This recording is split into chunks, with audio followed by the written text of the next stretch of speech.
all, your name is Joe Oyler, and how long have you lived in Burlington? Oh, I was born here. Born here, okay. November the When? 4th, 1942. 1942, okay. I beat you by 9 years. I wasn't born here. Anyway, and you're married? Married, yes. I have a wife, Judy, Judy, okay. and I have 2 children. They're both married. I have Leanne that lives in Broadview Heights, Ohio, which is a suburb of Cleveland. Oh, near Cleveland, okay. And And say his name again. Her. her name is Leanne. Leanne. You know, I had a niece named Leanne. Hers was spelled capital L-E-E, capital A-N-N. Well, hers is Leanne. Oh, okay. And it's the combination of my middle name and my wife's middle name. Okay. So I'm Joe Lee and Oh. it's Judith Ann. So Oh, plus nice. my grandfather's name was Leander. Really? Grandfather Leander. And let's see, who's your other child then? My son is Stan. Stan? Well, he Stan likes to Oyler. go by Stan, but his name is Stanley Oyler. Uh-huh. He lives in the Greentown area. Oh, He's okay. married with 2 daughters. One is married, and she has 2 children, and the other one is not married. Okay, so you've got 2 grandchildren there, and does your daughter have children? Does your daughter have children? Oh, she has 2. She has Ryan, who is an advertising agent in New York City, and Wow. Kristen is an environmental engineer with Duke Energy in Raleigh, North Carolina. Wow. North Carolina, New York, so you don't Yeah, get to they're- see them all that They're often. spread out all over. Yeah, they are. Do they get home now and then, or Not not much? sometimes we used to get home on all, the holidays, but this year we're not sure because of the China virus. Right. Well, you know, on the news today, they're just saying they don't even want families to get together for Thanksgiving. Well, So, yeah, I think a lot of it's political, so well, I'm it's not- hard to know. I don't get too excited about it myself. Well, but you know, some people do, and I respect them for, their views, but, Yeah. that's up to them. The fact, they put down all of the alarm about being careful and everything. And they think that's political, but the almost 250,000 people who have died, try telling that to their parents. They Try- have Try telling that to their mother and dad. That, well, Or their that's, kids. that's true, and a lot of it, I think, I'm not sure that because they've died is because of the virus. It's not accurate. The count is not accurate. It's kind of like the election. Like the election. Who knows? I mean, Who knows? hey, see? Yeah, we can spend all day talking about that, couldn't we? Yeah, exactly. Now, where did your parents come from? I think they both came from Germany, and they were. Our grandparents are then from Virginia. Can you give us names? Oh, from Virginia. Names of grandparents. Yeah, No, what the was name- your mother's name? Okay, my mother's name is Bernice Oyler. Her first name is Alice, but she always went by her middle name Bernice, Well, and all the kids called her Aunt B. okay. And And what was her maiden name? she was a Huffer. Oh, really? Yes. Now, were they related to the other Huffers here? Oh yeah. Like Louise and of course we still They have were Mary. they were like second cousins. I think. Okay. I think Raymond's dad and my grandfather were brothers, Okay, so back then, okay, and their so parents. that's where they're tied together. Okay. And where did the Huffers come from? Other countries? Do you know? Well, I think they was from Germany. Virginia, Oh, or Virginia. Virginia and Germany, Germany and then Yeah. Virginia. yeah. Okay. And, so, Okay. How about the grandparents? Your grandparents' names? oh, Leander belongs oh, to somebody. that's Leander, oh, my grandmother's name is, I think Mary, or Margaret. Mom or dad? My mother's, or my dad's mother's name was Margaret. My dad's name was Leander, Okay, and it's out here on the cemetery. They're both buried in They are. Burlington. Mhm. okay. Okay. And then my mother's parents was Jacob Huffer and Leota Unger Huffer. She's an Unger from, I think, Clinton County. Probably, Mhm. yeah. So, No, she should have been. We had a Margaret Unger that went to our church that was first house this side of the county line. okay. Margaret Unger, yeah. Okay, now, so you attended school here in Burlington? Yes. All 12 grades, I All guess? 12 grades. They had all 12. I just read our, I think it was a 1981 or 87 booklet that was put out for our reunion. I didn't attend for what, I don't even remember why. I may have been, at annual training, you know, it was in June, I think June or July, and I was in the reserve program at that time. And, so Didn't get to go.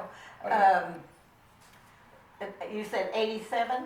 Let's see. I think it was 87, it might have been 81, but I Let's see, don't, if you were born in 42, then you graduated about 60. So it might have been like year 20. 85 would have been 27. well, the class put a booklet together that was, it was interesting, and I don't ever, I got it out of Judy had a bunch of stuff stored in a box, and we got it, she gave that to me, and I had seen the cover of it, but I had never stopped to read everything that was Okay. in it, so I read everything that was in it. That would be interesting to see. Well, I'm sure Diane has Oh, yeah. one. Yeah. Oh, you have one? Classes Yeah, so you 61. and Lance are Because- same, yes. Yeah. Lance probably was one of those guys that put Put it it together, probably. Yeah, Okay, yeah, probably so. Yeah. so, Okay, do you have any particular memories from your school years?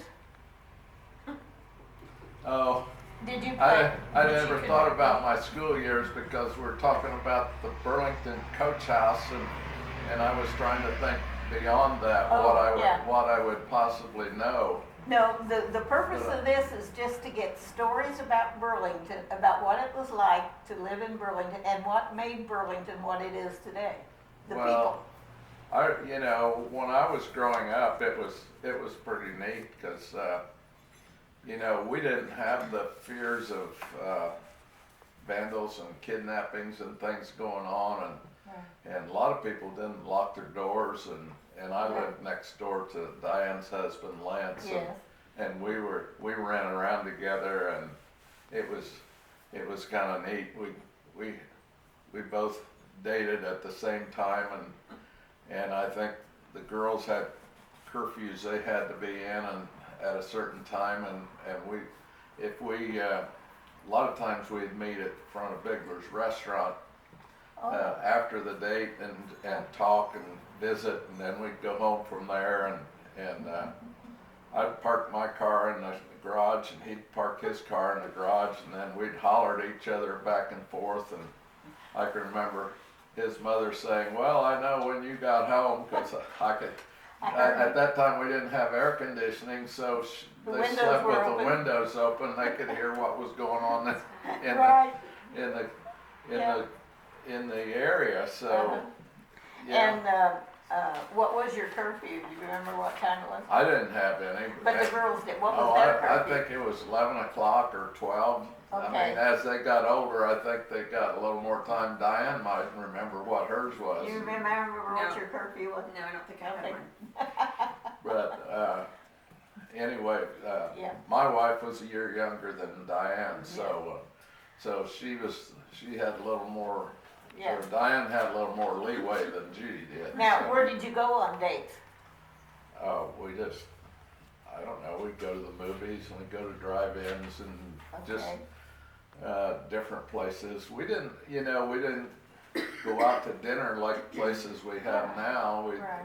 go to most of the drive-in restaurants, and we'd just go cruising Yeah. and just, it's hard to remember. We Yeah. didn't go to anything too many special Well, places. and you had ball games. Did you play basketball?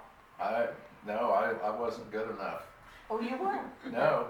Did Lance we had a group of guys in our school that were good athletes, and I didn't grow up till I was out of school.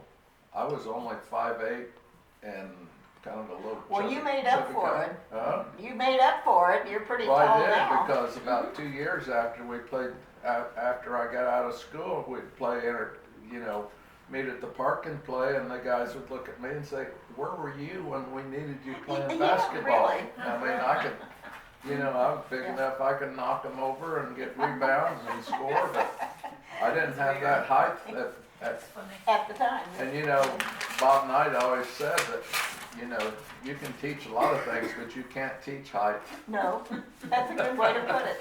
Now, who said that? Bob Knight, Bob Knight? Oh, Yeah. Bobby Knight, yeah.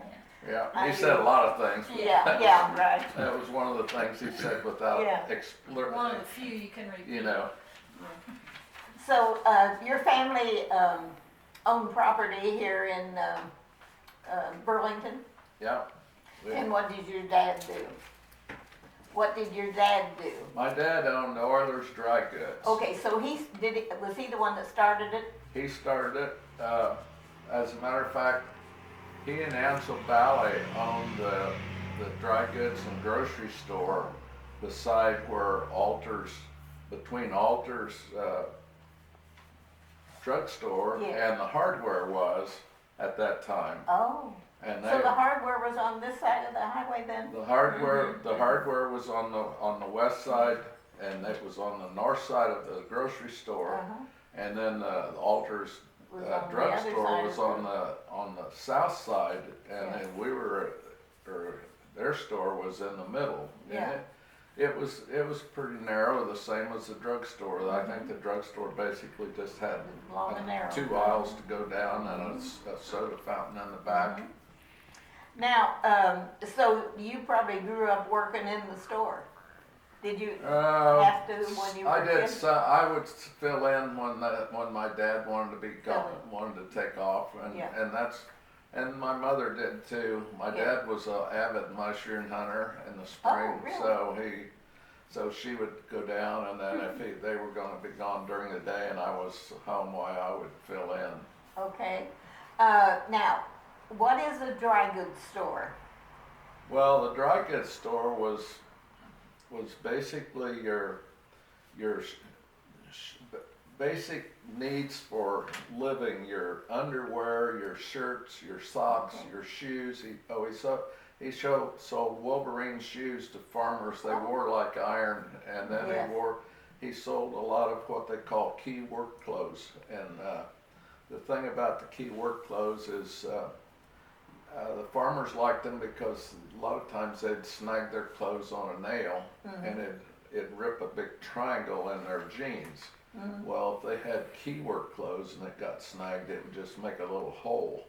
And, Really? And they had a special herringbone weave. So Really? Wow. he sold a lot of key work Interesting. clothes to the farmers and Wolverine shoes Right. because they wore like iron. Okay. And they So it was a lot of ready-made clothes then. and Did they also sell fabric, Oh, he sold. yardage? He sold. It was one of the best fabric stores around because, and he had the best selection for thread, and a lot of women would come in from all around, Really? especially the Amish women that Oh, I'll made a lot bet. of clothes. They would Yeah. come in and shop for fabric Yeah. and their threads, and he kept a lot of zippers and accessories that you needed Anything you to would need. build. Did he also sell sewing machines? No, No. No, he Okay. didn't, he didn't go into the sewing machine business. He sold some cosmetics, basic cosmetics, that, you know, hand lotions and fingernail polish Right. and things like that. But, and no groceries of any kind? No, Okay. that was all left across the street. Ansel Valley had that, and Yeah. then he sold it, I'm not sure. I think he might have sold it to Wayne Zaring. And then Ansel went into the banking business after that. That's right, yeah. And But so your dad and Earl had it at the same time? they were partners Partners together, for the dry with the goods. dry goods store and the grocery. And so my dad, he wanted to get away from groceries, and so he took the Oh. dry goods part I and see. over across the street Okay, and had the building built that's currently there. okay, well, interesting. So, So how many generations and had the dry goods store? well, Your dad just, started it? just my dad, I think from 1947 or 48 to probably 61 or 2. I don't have those dates